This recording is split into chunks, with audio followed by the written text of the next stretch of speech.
Howdy fellow maker peeps. In today's video we're going to add a new piece of furniture to the workshop. This is the SEDETA. This is just basically a giant filing cabinet that I'm going to use for my sublimation printers, my 3D printer, and all that good stuff instead of the IKEA furniture that it's on now I bought used from somewhere else like Facebook Marketplace or something. And we're going to unbox this, we're going to put it together, and I'm going to show you how it works into my workflow. And just so you're not in the dark, this is a picture of what it would look like as soon as it's assembled, supposedly, if I do this right. But anyway, we're going to go ahead and get started right now.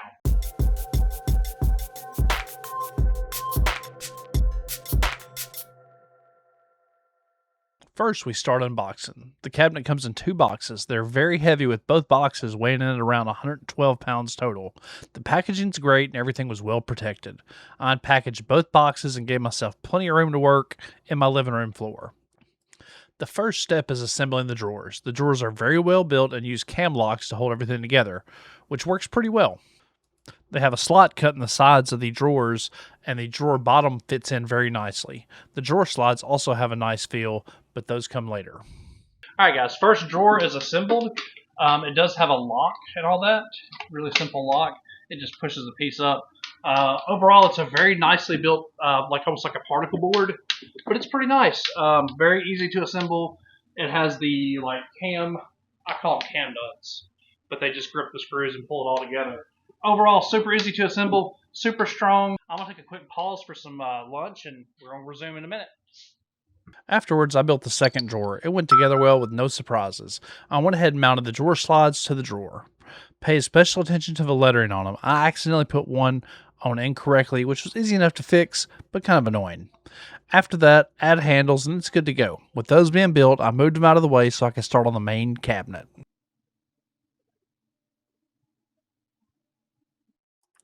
The frame bolts together with several Allen bolts. The threading on the parts was fantastic. Everything lined up perfectly. This is also the part where you added the threaded feet to the bottom. Next, it's time to prep the main cabinet. You start by adding hardware to the interior cabinet panel. From there, the metal structure pieces are mounted to the interior panel. Next, you add hardware to the exterior panel, which bolts up to the ladder-style metal support, which will ultimately bolt to the top surface, later on, of course. It's worth mentioning that I use power tools to speed up the process and save my wrist. While this isn't required, it sure helped me out a lot. Next, it's time to install the remaining exterior panel. This bolts together very easily. After that, we can turn the cabinet upside down and install the bottom panel. This includes bolting the bottom frame in place. Once this is done, it's time to flip it over and admire what you got so far. It's actually starting to look like something. The back panels are a little tricky. Pay close attention to how the orientation is, especially where the screws are. Those need to be in the right spots for the screws to actually hit something. In addition, there are dividers for the back panel that work really well and make it more solid. I feel like this is going to have less flex than if they did a full back panel. And I know the reason they did it for shipping costs, but the aluminum extrusions actually stiffen up the entire unit. At this point, you can bolt the whole top of the cabinet down and add all the screws to the back panel. We're definitely on the home stretch now. Alright, time to mount the cabinet doors. This was my least favorite part of the build because of how the protective film is applied. The edges are stuck underneath the frame, which require the doors to be disassembled, and only then can the protective film be removed. This was a major pain in the butt, and honestly the only negative part of the build. I took the clear plastic out and removed the protective filming. Afterwards, you can reassemble and add the door handles.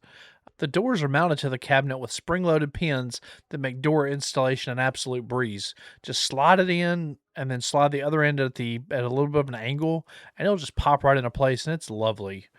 Next up, we installed the power strip and the power cord. After that, we ran the LED strip, which isn't too bad. The LED strip does have double-sided tape installed for easy installation. After that, the cabinet is complete, and we can take a step back and look at our final result. Not gonna lie, the LED effect's kind of cool. I'll show you what it does on the various button presses. Blue, green. It just goes through the various colors as you push it. Ooh, I like that. Like strobe mode. And there we go. I like it to just be a simple highlight.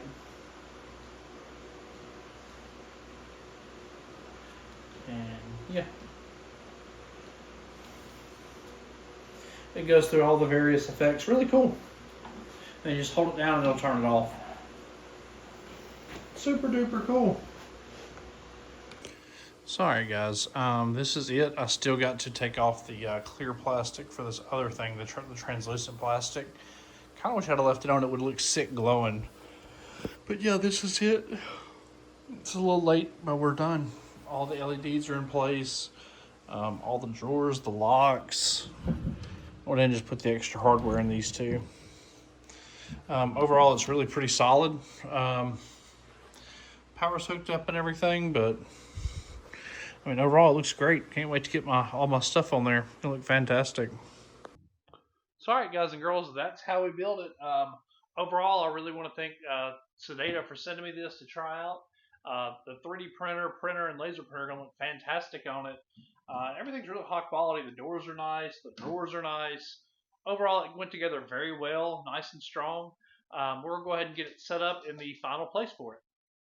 Sorry, guys and girls, here it is in the final resting spot. We'll start from the top left and go all the way down. We have our Bamboo Labs 3D printer up here. We have our Sunlu filament dryer. We have, of course, our old school Epson 7720. Down below we have our HP laser printer, just paper, daughter's rock tumbler, and down here we have our filament, 3D printer filament, art canvases, my 3D heat press, and I'll show you, I haven't done anything with the bottom yet. So bottom drawer just has the spare parts, but the top drawer I did do something. And what I did, I have all my sublimation stuff in here, and I have it all organized in bags, like jewelry keychains, like bag tags, like for instance you need a license plate, you got it. But this is my organization system for that, and overall I love it. But yeah, this thing is huge, and it's just amazing how well built it is and how much it's going to help my workflow going forward. So all right guys, that's my review on this on the SEDETA filing cabinet. Overall, it is a great addition to my crafting room. It's going to double as a 3D printer stand, laser printer stand, hold filament, hold sublimation blanks. It's going to do a little bit of everything, and overall, I'm super excited. Super well built, super good value. If you want to check this particular unit out, as always, I'll have a link in the description where you can find it. If you found this video helpful, feel free to give it a big old thumbs up. Subscribe to the channel for more maker and sublimation content. Peace, guys. Love y'all.